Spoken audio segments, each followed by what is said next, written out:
മുസ്ലിമീങ്ങളെ, ഇനി നിങ്ങൾ ശ്രദ്ധിക്കുക. ഇവിടെ വന്ന മൗലവി എന്താ പറഞ്ഞത്? ഖുർആനിലേക്ക് ക്ഷണിച്ചാൽ മോമിനാണോ മുസ്ലിമാണോ അവരെല്ലാ ഇമാമിങ്ങളെയും വലിച്ചെറിഞ്ഞ് ഖുർആനിലേക്ക് പോകണമെന്നാണ്. അപ്പൊ ഏതൊരു സാധാരണക്കാരനും തോന്നും, ഖുർആനല്ലേ ഇമാമിനേക്കാൾ വലുത്. ഓ മുസ്ലിമീങ്ങളെ, ദുരുദ്ദേശത്തിന്റെ വാക്കാണത്. യഥാർത്ഥത്തിൽ ഖുർആൻ അറിയുന്നത് ഇമാമിങ്ങൾക്കാണ്. അവര് പഠിപ്പിച്ചതാണ് ഖുർആനിന്റെ ആശയം. അത് വിട്ടിട്ട് ആരെങ്കിലും ഒരാൾ ഖുർആനിലേക്ക് വരൂ എന്ന് പറഞ്ഞ് ഖുർആൻ ഓതുന്നത് കേൾക്കുമ്പോ നമ്മൾ ഇമാമിങ്ങളെ വിട്ട് അവരുടെ പിന്നാലെ പോയാൽ അവസാനം ഇസ്ലാമെന്ന് പുറത്താണ് കേട്ടോ. ഇനി ഞാൻ നിങ്ങൾക്കതിന്റെ തെളിവുകൾ ഓരോന്നോരോന്ന് കാണിക്കുകയാണ്. ഇതെന്താണ് സാധനം എന്ന് നിങ്ങൾ കാണുന്നുണ്ടോ? നല്ല തൊപ്പിയും തലപ്പാവും ധരിച്ച് താടിയുള്ളൊരു മനുഷ്യനതാ ഒരു പുസ്തകം വായിക്കുന്ന ഒരു ചിത്രം. ഇതിന്റെ പേരെന്താണ്? ബൈബിളിന്റെ പരിശുദ്ധി.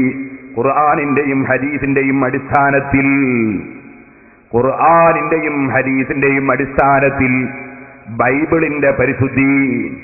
ഇതാരാണ് എഴുതുന്നത്? എഴുതുന്നത് ഏതെങ്കിലും ക്രിസ്ത്യാനിയുടെ പേരുള്ളവനല്ല. ഇത് എഴുതുന്നത് ആരാണ്? എഴുതുന്നത് സഹോദരന്മാരെ ഗയാസുദ്ദീനാണ്. ഗയാസുദ്ദീനാണ് ഇത് എഴുതുന്നത്. അപ്പൊ നിങ്ങൾ മനസ്സിലാക്കണം, ഈ ഗയാസുദ്ദീൻ എഴുതുന്ന ഈ ഗ്രന്ഥം ഇതിലെന്താ പറയുന്നത്? ഇതിന്റെ ചില വാചകങ്ങൾ നിങ്ങൾക്ക് ഞാൻ വായിച്ചു കേൾപ്പിക്കുന്നു. നിങ്ങൾ മനസ്സിലാക്കണം, ആ ഏതെങ്കിലും ഒരു മനുഷ്യൻ വന്ന് ഖുർആനിലേക്ക് വരൂ എന്ന് പറയുമ്പോ ഇമാമിങ്ങളെയും മുൻഗാമികളെയും വലിച്ചെറിഞ്ഞ് അതാണ് ഖുർആൻ എന്ന് മനസ്സിലാക്കി പോയാൽ അവനതാ യഹൂദി മതത്തിലാണ്, നസ്റാനി മതത്തിലാണ്. സംശയം വേണ്ട. വായിക്കട്ടെ, കേട്ടോളൂ. വേദപുസ്തകത്തിന്റെ ആസിക്യത്തെയും മൂല്യത്തെയും എടുത്തു പറയുന്ന ഖുർആനിലെ ഭാഗങ്ങളുടെ ഒരു സംക്ഷിപ്ത രൂപം. ഇതില് 11 പാരഗ്രാഫ്. ഓരോ പാരഗ്രാഫിലും എത്രയോ ആയത്തുകൾ ആണെന്ന് പറഞ്ഞ് കൊടുക്കുന്നുണ്ട്. ഇനി 1-2 ഞാൻ വായിക്കാം, കേട്ടോളി. യഹൂദന്മാരും ക്രിസ്ത്യാനികളും തൗറാത്തിനെയും ഇഞ്ചീലിനെയും അനുസരിക്കണം. മറ്റ് മാർഗദർശനങ്ങളൊന്നും അവർക്കില്ല.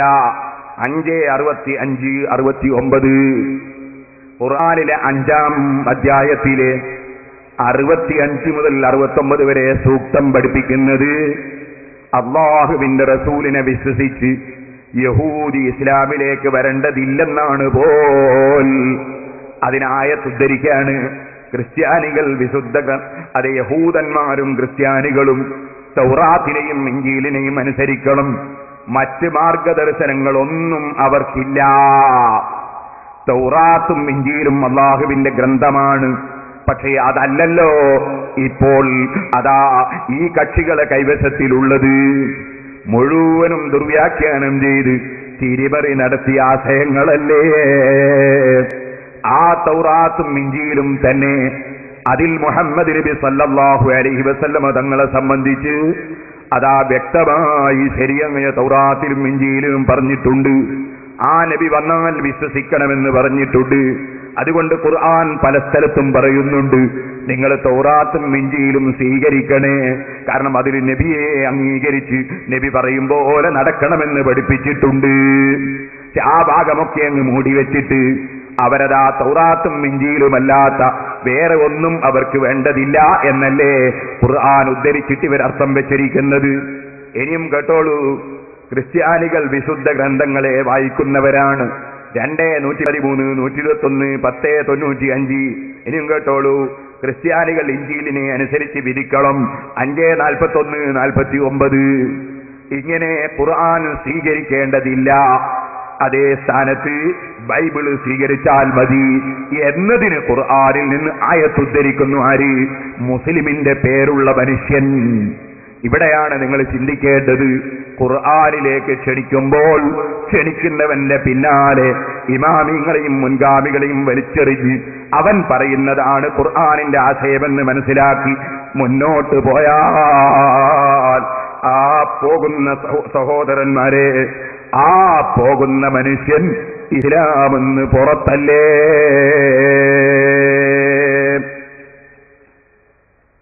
എന്നാൽ ഞാൻ കൊല്ലത്ത് വെച്ച് പ്രസംഗിക്കുമ്പോൾ ഈ അടുത്ത് ഞാൻ അവിടെ കേൾപ്പിച്ച് മറുപടി പറഞ്ഞിട്ടുണ്ട്. നമ്മുടെ സെലഫിക്ക് അയാൾ അവിടുന്ന് എന്താ ചെയ്തതെന്നറിയോ?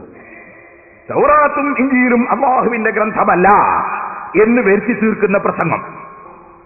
ഞാൻ പറയട്ടെ, തൗറാത്തും അല്ലാഹു ഇറക്കിയതാണ്, ഇഞ്ചീലും അല്ലാഹു ഇറക്കിയതാണ്, സബൂറും അല്ലാഹു ഇറക്കിയതാണ്, ഫുർഖാനുൽ അദീമും അല്ലാഹു ഇറക്കിയതാണ്. പക്ഷേ പരിശുദ്ധ ഖുർആനിനൊരു പ്രത്യേകതയുണ്ട്. അതെന്താണ്? ഇന്നാ നഹ്നു നസ്സൽന ദിക്റ വ ഇന്നാ ലഹു ലഹാഫിദൂൻ. ഖുർആനിൽ കൈകടത്തലുകൾ നടക്കാതെ അല്ലാഹു പറയുന്നു നമ്മൾ സംരക്ഷിക്കും. ആ സംരക്ഷണം എങ്ങനെയാണ്? ബൈബിൾ കൈകാര്യം ചെയ്ത പണ്ഡിതന്മാരെ പോലെയല്ല, തൗറാത്ത് കൈകാര്യം ചെയ്ത പണ്ഡിതന്മാരെ പോലെയല്ല. ഖുർആൻ അത് കൈമാറി വരുന്ന ഇസ്ലാമിന്റെ മുസ്ലിമീങ്ങളെ ഇമാമുകൾ ആ തൗറാത്തും ഇഞ്ചീലും കൈകാര്യം ചെയ്ത പണ്ഡിതന്മാരെ പോലെ പണത്തിന് വേണ്ടി പടച്ചവന്റെ കലാം അല്ലാഹുവിന്റെ ഖുർആൻ തിരിമറി നടത്തുന്ന വ്യക്തികളായിരിക്കൂല. അതുകൊണ്ട് റസൂലുള്ള മുതൽ ഖിയാമത്ത് നാൾ വരെ അത് കൈകാര്യം ചെയ്യുന്ന പണ്ഡിതന്മാർ ഇമാമിങ്ങൾ സത്യസന്ധന്മാരായിരിക്കും. അവര് ദുന്യാവിനെ വില കൽപ്പിച്ച് ഖുർആൻ തിരിമറി നടത്തൂല. മുസ്ലിം ഉമ്മത്തിൽ അങ്ങനെ ഒരു കാര്യം നടക്കൂല. അതിലൂടെ അല്ലാഹു ഖുർആൻ സംരക്ഷിക്കും. ഈ സമുദായത്തിന് ഇങ്ങനെ ഒരു പ്രത്യേകതയുണ്ട്. ഖിയാമത്ത് നാൾ വരെ ലാ തസാലു ത്വായിഫത്തും മിൻ ഉമ്മത്തി ളാഹിരീന അലൽ ഹഖ്, സത്യത്തിന്റെ മേൽ വെളിവായി വിജയിക്കുന്നവരായി ഈ സമുദായത്തിൽ അതാ ഒരു വിഭാഗത്തെ അല്ലാഹു നിലനിർത്തുമെന്ന് നബി സല്ലല്ലാഹു അലൈഹി വസല്ലം തങ്ങൾ പറയുന്നു. ആ കക്ഷികൾ ആരാണ്? സഹീഹുൽ ബുഖാരി മറിച്ചു നോക്കിയാൽ ഇമാം ബുഖാരി ആ കക്ഷികൾ ആരാണ് എന്നത് സഹീഹുൽ ബുഖാരിയിൽ അതാ പറയുന്നു. ബാബു ഖൗലിൻ നബി സല്ലല്ലാഹു അലൈഹി വസല്ലമ ലാ തസാലു ത്വായിഫത്തും മിൻ ഉമ്മത്തി ളാഹിരീന അലൽ ഹഖ് യുഖാതിലൂൻ.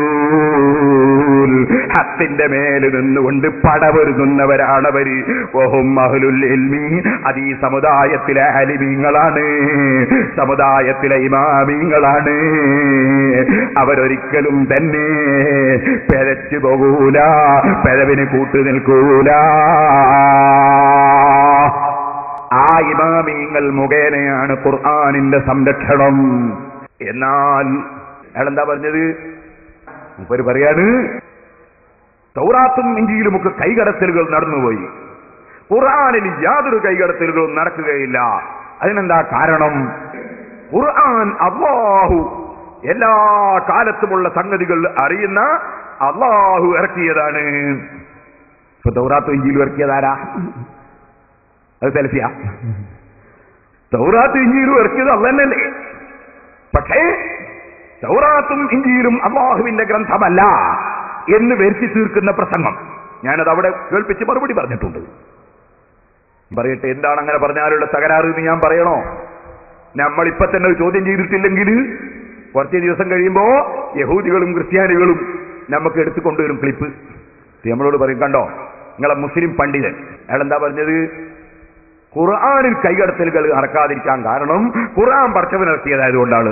ഇപ്പൊ തൗറാത്ത് ഇഞ്ചീലും പടച്ചവനിറക്കിയതല്ല എന്നല്ലേ നിങ്ങളെ ആശയം? അത് നിങ്ങളെ ഖുർആൻ എന്നെതിരല്ലേ എന്ന് ചോദിച്ചിട്ട് യഹൂദികൾ നമ്മളെ മുമ്പിൽ